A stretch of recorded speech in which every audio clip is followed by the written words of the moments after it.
I'm sorry, I had to do it. This week's intro is all about morals. Now I know what you're thinking. Who the hell is this prick, and where exactly does he get off trying to teach me morals on the internet? Shut up. Sit down and appreciate it when someone's trying to learn you something. Yeah, idiot. You see, morals are like tits. Each pair is different and unique in its own way. And some are big, some are small. What I'm getting at here is that we expect Sasuke to have our American morals, but in reality, Sasuke is Japanese, and he follows a very Japanese creed. He comes from a nation where the idea that you could work all the time and never see your family is perfectly acceptable. You also have to remember that Sasuke is essentially socially retarded. I mean, let's be honest.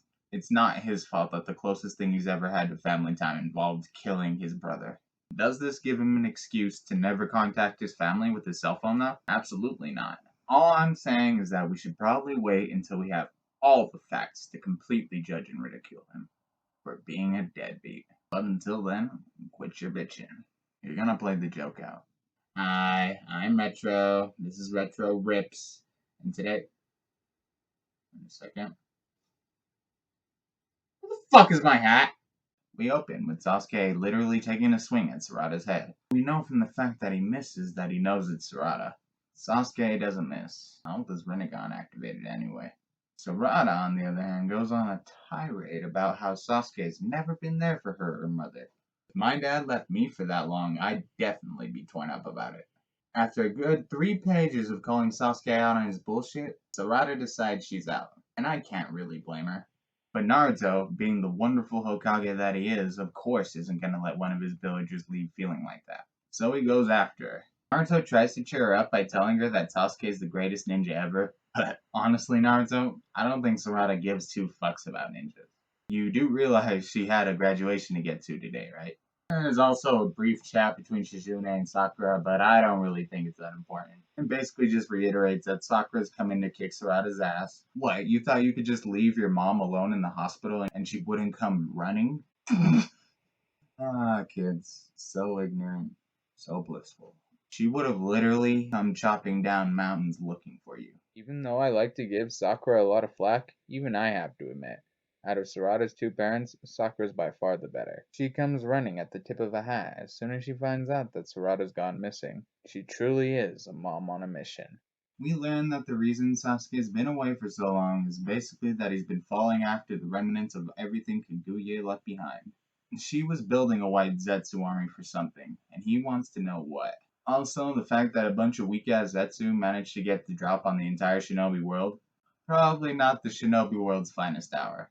Sasuke, determined to never allow history to repeat itself, takes it upon himself to go on this mission. It means that he'll be away from his family for a long time, but it also means saving the world. Are you guys starting to see a pattern here? These things look like Zetsu. Sasuke is going after Zetsu. There must be some kind of connection. Naruto says he wants to go with Sasuke. In here I thought Naruto the fool was dead forever. No, Naruto. As the Hokage, you cannot go with Sasuke on a mission. You're not even really supposed to be leaving the village much. Come to think of it, why is Naruto going on this mission personally? And I wouldn't trust any of the others with it either. We cut to the guy with the sealed Sharingan, and I fucking knew it. I fucking knew it was Danzo all along. It had to be.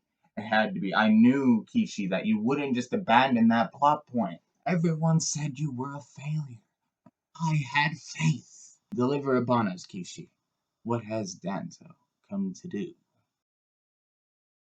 You're not Danzo.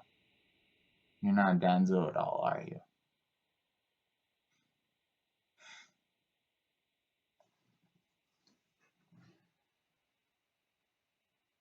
God damn it. We also find out that the guy with all the eyeballs, he's manufacturing Shin. 2 freak shows show up again to kidnap Sarada. But this time, Naruto's ready. He doesn't even really need to go KCM mode to use the Kyuubi's chakra anymore. And it's pretty sick with it. He protects himself and Sarada with the shroud, but of course, Sasuke is pretty pissed. You could see it in Sasuke's eyes, even though he hasn't exactly always been the best father, or really any kind of a father. He knows what he has to do. He's gonna save his little girl. Well, it's that time again, folks. The end of the episode. Now, I've been told I haven't been ending these off properly. I'm supposed to be professional and say goodbye and ask you to subscribe and like. So instead, I'll just do this.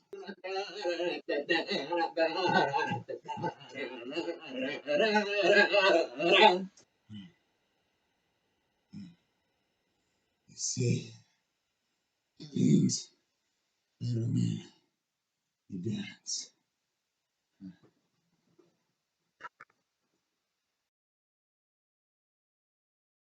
Intros that actually have something to do with Naruto, he must be insane. I need help.